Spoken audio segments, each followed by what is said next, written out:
Bismillahirrahmanirrahim. Shaimun ikhwatal iman rahimakumullah. Hamdan wa syukran lillah, salatan wa salaman daimaini mutalazimaini ala khairi khalqillah Muhammad ibni Abdillah sallallahu alaihi wa alihi wa sallam. Usi nafsi wa iyyakum bi taqwallah, faqad faza man ittaqa wa qad khaba man ittaqa. Uhayyikum tahiyatan islamiyah. Assalamualaikum warahmatullahi wabarakatuh.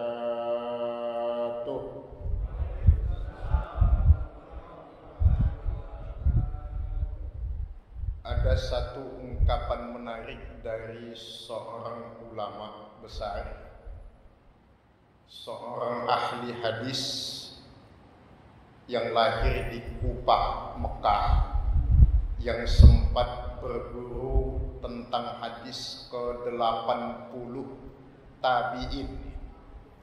Berarti di bawahnya para sahabat.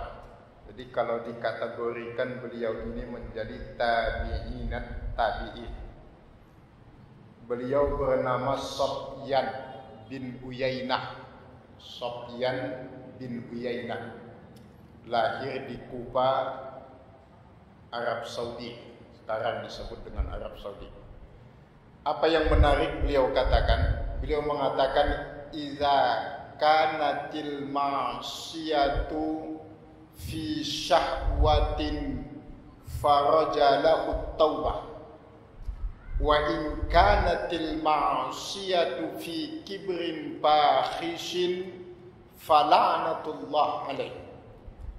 Maksiat itu kalau dilakukan karena dorongan hawa nafsu, kemudian dia bertaubat kepada Allah, mohon ampun kepada Allah, itu diampuni oleh Allah.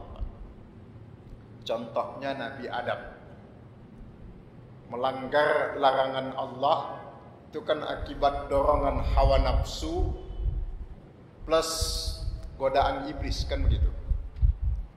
Wa idza kanatil ma'siyatu fi kibrin, tapi kalau kemaksiatan itu dilakukan karena dorongan kesombongan, fi kibrin fakhishin fala'natullah alaih, maka hanya laknat Allah yang akan dia dapatkan. Orang kalau melakukan kesalahan karena sombong, itu laknat yang didapatkan. Contohnya itu iblis, Pak. Iblis melakukan pembangkangan karena sombong.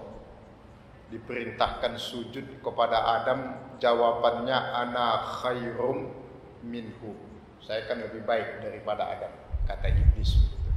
Jadi ikhwatal iman, usi nafsi wa iyyakum, di muqaddimah kita pada kesempatan sore ini saling mengingatkan jangan sampai kita melanggar perintah dalam agama kita ini. Karena kesombongan, sombong itu kibria, kibrun, dari kata-kata kabir, kabaro, jadi senantiasa merasa bahwa dia lebih besar dibandingkan yang lain. Maka didefinisikan sombong itu adalah batarul haq wa ghamtun nas. Baik ikhwatal iman yang Allah muliakan, sore ini kita tidak membahas tentang al-kabair karena waktu kita juga tidak terlalu panjang. Maka kita membahas satu tema yang cukup penting, mengingat kita masih berada di awal-awal Ramadan. Mumpung masih di awal Ramadan, kesempatan masih sangat terbuka. Jadi kenapa kita sampaikan tema ini? Kata kuncinya adalah sadar di awal, atau penyesalan itu jangan lagi datangnya di akhir, tapi penyesalan itu datang di awal menjadi sebuah kesadaran namanya.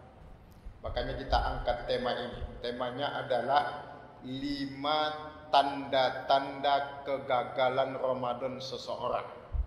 Ini yang menulis namanya Syekh Muhammad Ibrahim At-Tuwaijiri. Judul bukunya Mawsu'atu Fiqhil Qulub.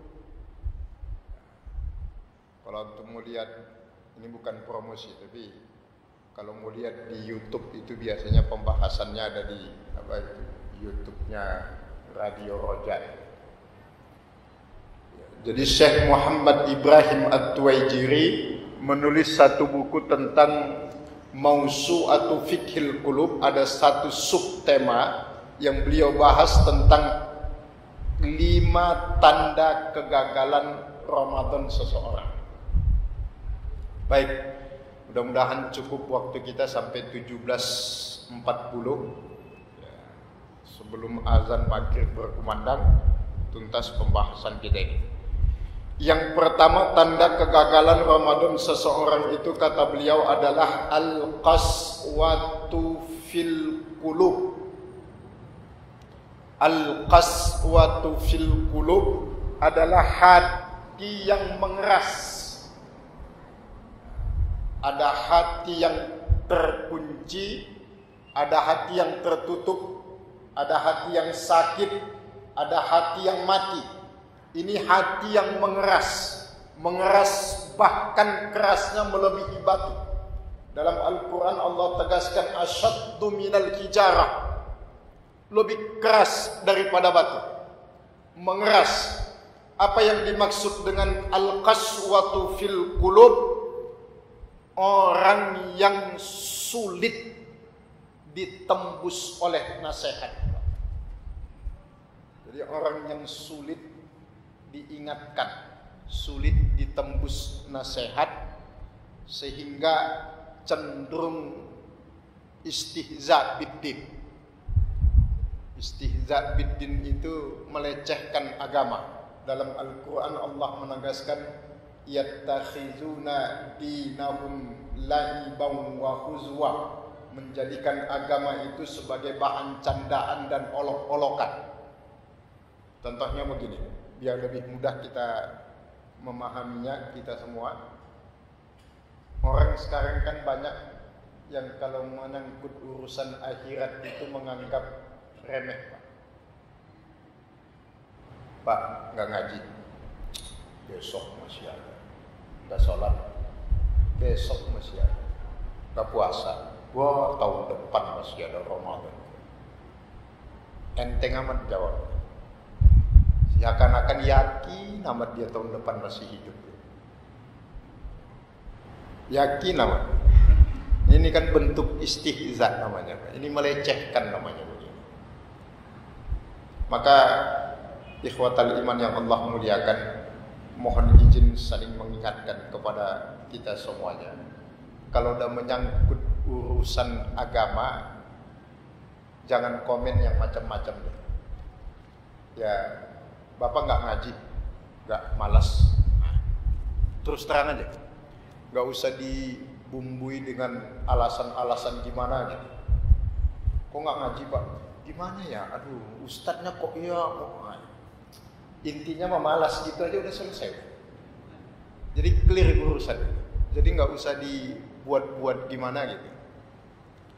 Bapak nggak sholat, malas. Selesai. Malaikat enak nyatatnya. 1, awas. Bapak nggak puasa, tahun depan aja gitu.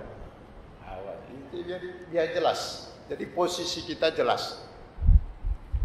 Karena nanti terkadang alasan itu terkesan dibuat-buat sehingga jatuhnya menjadi istihza biddin, pelecehan terhadap agama. Dan para ulama sepakat bahwa istihza biddin yang dilakukan berulang-ulang itu bisa menyebabkan pelakunya itu jatuh kepada murtad, keluar dari Islam. Kenapa? Karena keimanan itu dibangun di atas kemuliaan, penghormatan. Kita beriman kepada Allah kan itu karena memang kita betul-betul yakin, percaya kepada Allah. Bagaimana mungkin orang beriman kepada Allah, beriman kepada Rasulullah, percaya kepada syariat agama ini kalau dia selalu melecehkan Rasulullah, melecehkan agama? Berarti kan nggak ada iman di situ. Subhanallah, paling enak sama ngomong sama orang-orang yang apa kalau dulu kita sebut kelompoknya al-nyinyiriyun, yang kerjaannya nyinyirin, pengajian dinyinyirin, ntar ada apa dinyinyirin. Nah, orang-orang kayak gitu itu padahal agamanya mah Islam. Agamanya Islam.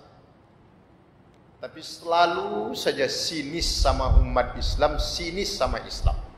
Pertanyaan kita kepada orang yang begitu itu cuma satu. Lah sampean itu kok nggak pindah agama aja sekalian gitu loh kan ya? Jangan ngapain masih muslim kan? Pindah agama aja selesai urusannya. Nggak ada yang melarang. La ikraha fid din, Islam juga nggak melarang. Ada orang Islam mau pindah agama, nggak ada larangan dalam Islam. Dalam surat Al-Kahfi itu sudah jelas Allah katakan, "Faman syaa'a falyu'min wa man syaa'a falyu'min wa man syaa'a falyakfur." Yang mau beriman monggo, yang mau kafir ya silahkan. Nggak ada urusan. Innallaha ghaniyyun 'anil 'alamin. Allah nggak butuh sama dunia dengan kita semua yang ada di dunia ini, nggak butuh. Tapi ya nyinyir aja terus gitu ya. Pindah agama aja kan selesai urusan. Ini agamanya Islam, tapi selalu aja menjelek-jelekkan Islam kan. Kasihan malaikat, bingung lihat. Kira-kira gitu. Sama itu kalau apa dulu analogikanya umat Islam ini kan kalau punya kebiasaan kalau bangun masjid, bangun apa itu kan minta sumbangan di jalanan ya Pak. Ya, di jalanan. Itu kadang-kadang dilematis malaikat itu. Ini anekdot ya. Ini bukan, jangan dianggap serius, anekdot sebagai bahan introspeksi saja. Dilematis malaikat. Kenapa? Karena yang namanya orang di jalanan kan banyak yang lewat, yang agama Islam, agama apa. Kalau yang lewat agama di luar Islam kemudian nyumbang ikut, kan malaikat bingung mau nyatatnya apa. Hah? Mau dicatat apa? Dicatat pahala, dia nggak beriman. Kalau nggak dicatat pahala, mau dicatat dosa, dia nyumbang masjid. Gimana coba? Aduh, capek. Ya begitulah. TV realitas sosial umat Islam sekarang. Padahal di mana-mana selalu kita tanyakan ya, kepada umat Islam biar dijawab oleh jamaah, kira-kira umat Islam itu miskin, melarat atau pelit? Menurut antum, menurut bapak-bapak yang ada di sini, umat Islam itu di Indonesia inilah khususnya itu miskin, melarat atau pelit? Hah? Oh kok enggak serentak ya? Miskin, melarat apa pelit? Oh, alhamdulillah. Pengakuan jujur itu. Semuanya. Ya bukan insyaallah kalau yang di sini enggak. Ya, memang aslinya begitu. Pelit. Makanya subhanallah itu akan terbuka pintu kemurahan hatinya kalau ada bencana alam, kira-kira begitu. Makanya Allah senang ngasih bencana ke Indonesia. Dia pada nggak pelit. Kayak habis banjir, gunung meletus apa. Itu kalau buka rekening donasi, hitungan jam bisa ratusan juta itu Pak. Lah panitia masjid ngebangun tempat wudhu, ngumumin sampai 3 kali ganti pengurus nggak kelar-kelar gitu. 3 kali ganti panitia nggak kelar-kelar. Ya itulah dinamika ya. Realitasnya masih ya apa namanya? begitulah. Abu Bakarnya udah banyak, Umar bin Khattabnya yang tipikal Abu Bakar udah banyak, tipikal Umar bin Khattab udah banyak, tipikal Ali bin Abi Thalib udah banyak. Yang kurang tipikal Utsman yang berjuang dengan hartanya. Kalau berjuang dengan tenaga, apalagi berjuang dengan lisan, Masya Allah. Ustadz nggak kehitung udah banyak amat, modal peci putih Ustadz udah. Ada yang ustadznya pakai hamzah, ada yang pakai ain. Jadi hati-hati tuh Pak. Ustadz itu aja ada itu. Ada yang belakangnya, yang depannya hamzah. Nah, itu kalau di Timur Tengah kalau udah disebut ustazun belakangnya zal, itu bukan modal peci putih, itu udah profesor itu Pak. Jadi kalau di Timur Tengah dibilang al-ustaz, itu berarti profesor secara akademik. Di Indonesia, wah subhanallah, beli aja peci putih panggil ustaz. Makanya di depannya itu disebut bukan pakai hamzah tapi pakai ain. Einstein. Udah gitu belakangnya bukan pakai zal lagi, pakai dal. Ustad. Ustad. Itu kalau antum lihat di kamus bahasa Arab, ustadun, pakai dal itu belakangnya. Itu bukan ustad, tapi ekor kuda. Ustad itu artinya ekor kuda. Kalau pakai dal ya. Tapi kalau pakai zal ya, yang bisa menyebutkannya dengan tepat itu cuma orang Makassar. Ustaz. Itu pas itu pakai zal ini. Intermezzo biar gak pada ngantuk. Jadi yang pertama tadi al-qaswah fil qulub. Kemudian yang kedua ikhwatal iman, tanda kegagalan Ramadan itu adalah jumudul ain. Jumudul ain itu adalah air mata yang membeku. Sahabat Umar ibn Khattab di dalam kitabnya Imam Ibnu Hisham, Tarikh al-Khulafa itu, sahabat Umar mengatakan orang yang di dunia sering mengeluarkan air mata, maka kelak di akhirat akan mendapatkan mata air. Jadi kalau di dunia sering mengeluarkan air mata, nanti di akhirat dapat mata air. Dalam Al-Quran salah satu mata air itu ainun tusamma bihi, ainun bihi tusamma salsabila itu. Sama dengan kata-kata bijak. Ada yang mengatakan begini, kalau kita bisa menjadikan sepanjang hidup kita di dunia ini laksana Ramadan, maka di akhirat kelak kita akan berlebaran. Jadi kalau di dunia ini kita bisa jadikan sepanjang hidup kita laksana Ramadan, maka kelak di akhirat kita akan berlebaran. Ya, penuh subhanallah ya kalau Ramadan itu Pak. Semangat subhanallah. Ya nggak usah yang muluk-muluk lah. Orang kalau di Ramadan itu pasti menunggu azan Pak. Azan itu.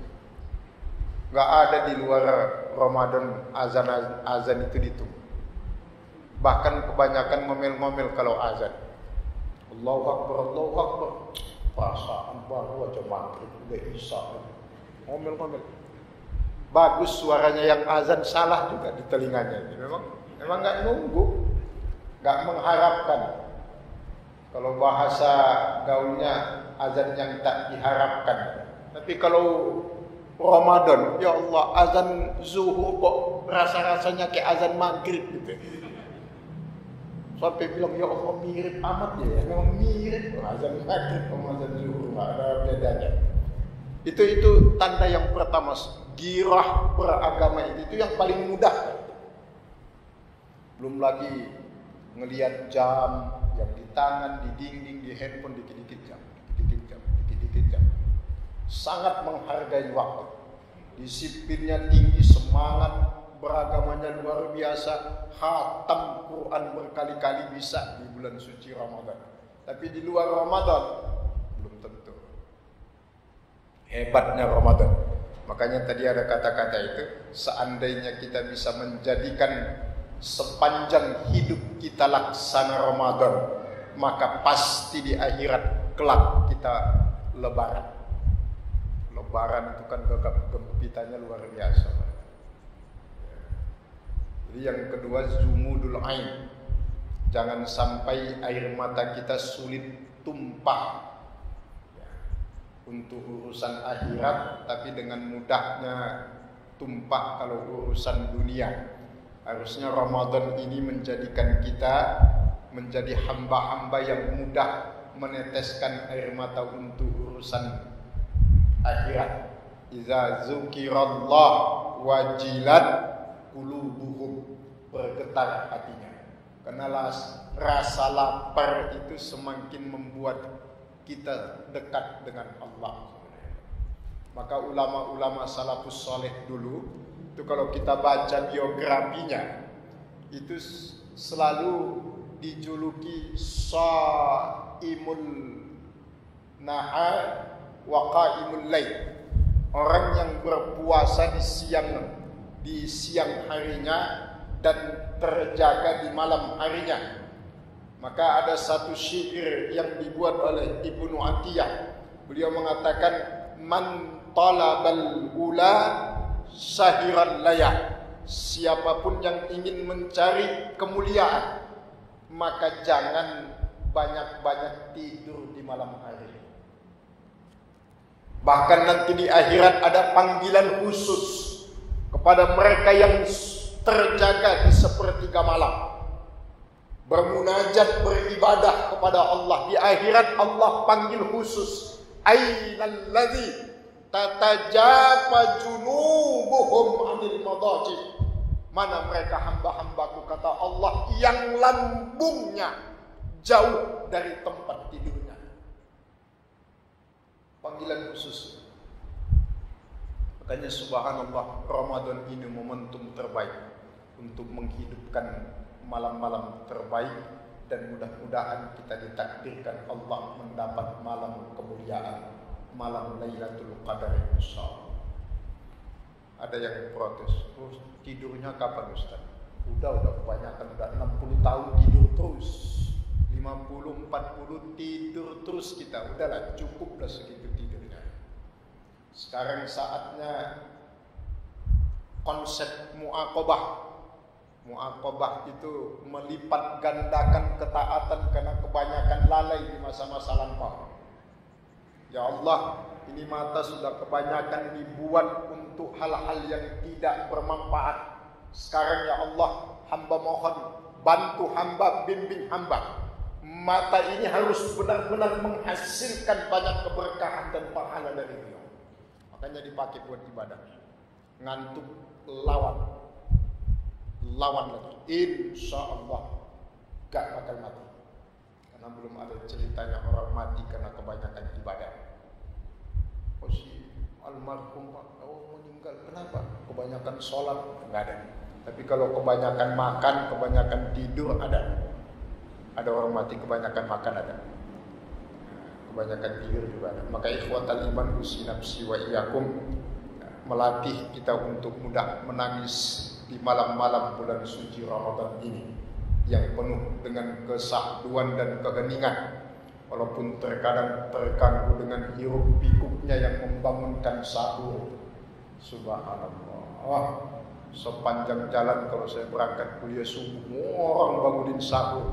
Saya pernah intip gitu Pak, habis membangunin sahur, dianya tidur gak sahur Pak. Bayangkan, wah amat membangunin sahur. Inilah manusia-manusia jenis lilin itu begitu. Lilin itu kan begitu, menerangin orang tapi hancur dia. Jadi yang pada bangunin sahur itu rata-rata lah, bukan semuanya. Lilin. Yang paling enaknya lagi, saya mau kuliah subuh udah nyampe di masjidnya belum imsak. Wah, yang teriakin imsak sambil makan Pak. Imsak, hanya ini. Ini gimana ceritanya orang disuruh imsak dia masih makan gitu Pak? Gimana? Masya Allah. Ya itu dinamikanya. Indah memang Indonesia. Makanya kata orang Jawa, mangan ora mangan, sing penting guyu Bukan ngumpul lagi Pak. Udah ganti tagline. Kalau dulu makan nggak makan yang penting kumpul, sekarang makan nggak makan yang penting ketawa aja udah. Banyak yang lucu di negeri ini. Alangkah lucunya negeriku itu. Ya gitu-gitu itulah. Kemudian yang ketiga ikhwatal iman tadi jumudul ain. Sedikit lagi yang ketiga adalah faqdul haya. Faqdul haya itu adalah hilangnya rasa malu. Sekarang subhanallah, rasa malu itu sudah sangat menipis.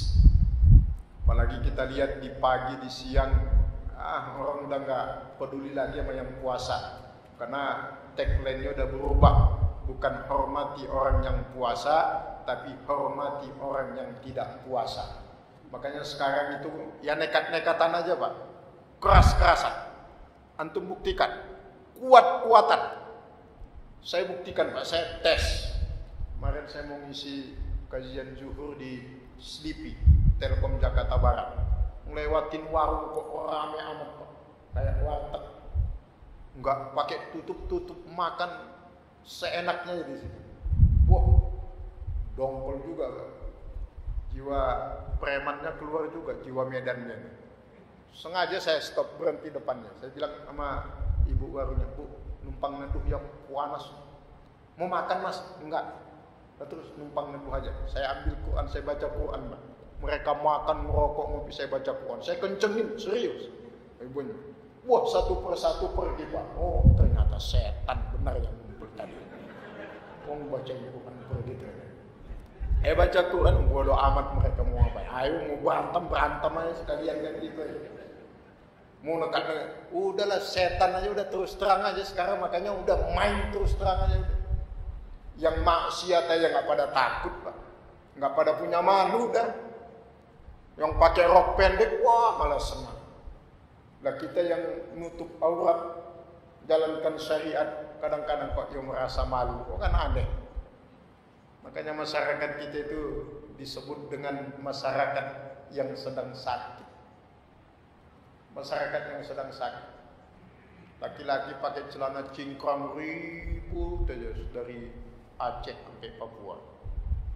Giliran perempuan pakai celana super cingkrang, wih deh malah dinikmati. Lalu laki-laki cingkrang kan di atas mata kaki tuh Pak. Lah kalau perempuan super cingkrang di atas lutut, gua malah dibilang keren, bukan cingkrang lagi tuh namanya. Sakit. Jadi faqdul haya, kehilangan rasa malu. Jadi jangan sampai rasa malu kita hilang, maka latihlah melalui bulan suci Ramadan ini. Karena Ramadan ini, puasa ini kan ibadah hati Pak. Malu itu letaknya di hati. Ya, puasa siapa aja bisa kita bodohin. Puasa Pak, puasa. Padahal habis sahur jam 12 siang. Jawabnya puasa, nggak ada yang tahu. Tapi karena kita memiliki rasa malu kepada Allah, kita siap menjaga semua yang akan membatalkan puasa kita. Itu yang ketiga saja Bapak Ibu sekalian, yang paling utama al-qaswatu fil qulub, kemudian jumudul ain, dan yang ketiga tadi faqdul haya. Maka hidupkan hati kita, hidupkan air mata kita. Melatih mata untuk banyak menangis di Ramadan ini. Gak apa-apa, menangis untuk rasa takut kepada Allah. Dan yang ketiga, menumbuhkan rasa malu di dalam diri kita. Insya Allah selama rasa malu itu masih ada, kehidupan masih akan terus baik di dunia ini. Maka dulu Bapak Ibu sekalian pernah kita sampaikan di sini. Dulu para orang tua kita di kampung itu kalau mau membunuh dalam artian mematikan satu pohon itu kan nggak main tebak, tapi kulitnya dikelupaskan ya, kulitnya dikelupas. Kalau kulitnya udah dikelupas, lambat laun pohon itu mengering kemudian mati Pak. Nah manusia, malu itu kulit bagi manusia, bagi kehidupan. Kalau rasa malu sudah hilang, habis kehidupan. Udah nggak ada larangan, udah nggak ada dosa, hajar aja terus. Makanya dimulai dengan istilah-istilah macam-macam membingungkan itu. Wal iyazu billah. Qu anfusakum wa ahlikum. Nah, baik ikhwatal iman yang Allah muliakan. Sebelum kita tutup, ada pertanyaan, silakan. Silakan Pak.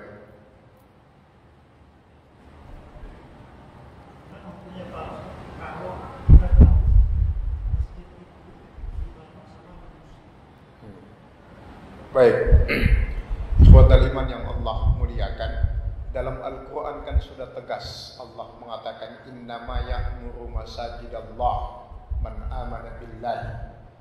Ya'muru di situ bukan hanya memakmurkan setelah jadi, termasuk juga yang membangunnya itu. Yang membangun masjid Allah itu adalah yang beriman kepada Allah, beriman kepada Rasulnya, beriman kepada hari kiamat. Satu sisi ya memang harus orang beriman, karena memang al-masjidu ussisa ala taqwa. Yang dimaksud masjid itu harus berbasis ketakwaan. Maka zaman Nabi ada yang disebut dengan istilah masjid apa itu? Ada apa istilah zaman Nabi, ada masjid yang dihancurkan itu oleh Nabi itu. Masjid Dirar. Ya, Masjidul Dirar. Jadi Masjid Dirar ya termasuk kategori yang dibangun begitu. Di Sumatera banyak amat, jangankan masjid, pesantren pun dibangun. Dulu ada DL Sitorus namanya di Sumatera Utara, Darianus Lumban Sitorus. Kita nggak apa-apa sebut namanya, memang ngeri. Dia bangun pesantren namanya Utsman bin Affan. Mewah Pak pesantren. Habis itu digembok, dikunci apa dia Pak. Cuma dalam tanda kutip cuma mau ngejek doang tuh, saya bangunin. Tapi nggak boleh masuk, saya kunci. Ya begitulah. Ya kelemahan kita ya umat Islam sebagiannya di sana itu. Makanya ini menyangkut juga masalah ekonomi umat harus dibangkitkan. Kita kan lemah juga dalam masalah ekonomi, bukan lemah juga, bahkan kelemahan kita memang di situ masalah ekonomi. Makanya kekurangan Utsman bin Affan. Maka kita butuh syirkah, ya al-musyarakah, kerjasama, saling mendukung. Ya, masjid ya dibangun orang Islam lah. Terlalu naif kalau sampai dibangunkan oleh orang di luar Islam. Kalau dia bilang, nggak apa-apa kan bangunannya doang. Ya karena udah jelas dalam Al-Quran, al-masjid ussisa ala taqwa. Harus dibangun ya memang yang begitu itu ada ketakwaannya. Takwa sih takwa, tapi takwanya bukan takwa yang sebenarnya, tapi takwa kepanjangannya adalah takut istri tua. Tahu tua juga namanya. Tapi kepanjangannya begitu. Jadi lebih baiknya dihindari banyak demikian. Satu lagi, masih lama azan maghrib. Hah? Gimana? Gimana Pak Haji? Oh ya, meneruskan. Ya jadi tadi terakhir kan al-haya ya, faqdul haya. Kalau yang keempat itu adalah al-hirsu minad dunya. Ya, tamak terhadap dunia. Makanya buka puasa di masjid difasilitasi sama pengurus enak. Kalau di rumah itu bukan buka puasa. Rata-rata balas dendam. Bukan pada berburu makanan kan ya. Berburu makanan. Dikumpulin di atas meja. Semuanya udah kayak tukang jualan mau buka puasa. Ada, itu segalanya. Azan berkumandang, ngambil air 1 gelas, kelar urusan Pak. Sisanya yang dikumpulkan kebuang kemana-mana. Tabzir, melaksanakan ketaatan dengan cara melakukan kemaksiatan. Gimana ceritanya begitu? Kalau di masjid kan sudah tertata satu-satu. Enak. Makanya subhanallah berkah. Apalagi habis ngaji buka puasanya, subhanallah keberkahannya berlipat ganda. Ya, mau makan banyak nggak bisa karena udah terbatas persediaan. Jadi memang harus begitu, harus diatur memang. Gak bisa kalau dilepas manusia ini, wah melebihin, maaf melebihin binatang Pak. Maka ada ayatnya dalam Al-Quran Al-Arab kan, balhum adal. Maka Allah buat aturan agar semua tertata dengan rapi kan. Memang harus diatur, buka puasa kurma. Biar jelas, kalau dilepas ya begitu. Nah begitulah sikap terhadap dunia rata-rata sekarang ini. Belum punya, mati-matian nyari. Punya satu mobil, pengen yang kedua, ketiga, keempat. Begitu dapat 4 mobil, tetap aja yang dipakai cuma satu. Yang tiganya lagi mubazir aja begitu. Emang bisa dibawa ke tempatnya sekali pakai kan? Satu juga. Wah rumah, pengen rumah yang gede. Allah berikan rezeki, ada lapangan sepak bola dalam rumah. Yang ditempati tidur ya cuma satu kamar, paling berapa meter. Nafsu aja, persis kayak semut. Coba antum lihat semut. Kita lihat semut suka ngangkat bahan makanan yang lebih gede daripada badan dia kan. Badannya apa? Ngangkat nasi gede amat kok dia. Semut mendasar. Jadi kalau ada tetangga antum yang begitu, semut.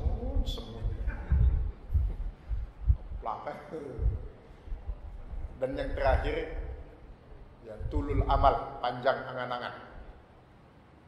Ya, tulul amal, panjang angan-angan itu ya yang sibuk mempersiapkan mudik lebaran lah, padahal puasa baru 7 hari kira-kira. Itu tulul amal namanya, itu panjang cita-cita, panjang angan-angan. Bukan cita-cita, angan-angan. Panjang angan-angan itu mempersiapkan sesuatu yang di luar jangkauannya dia. Oh kan kita harus merencanakan itu sesuai dengan kebutuhan. Ini sudah ya. Makanya rata-rata kalau di mana kita kultum tarawih, saya selalu awali dengan Bapak Ibu sekalian, ini puasa yang keberapa?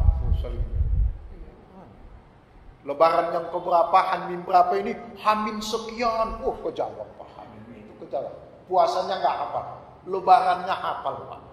Nah, itu yang begitu itu kalau fokus kepada hasil, hanya berorientasi kepada hasil saja, itu tulul amal. Sama kayak sekolah di kita ini di Indonesia rata-rata, tidak semuanya.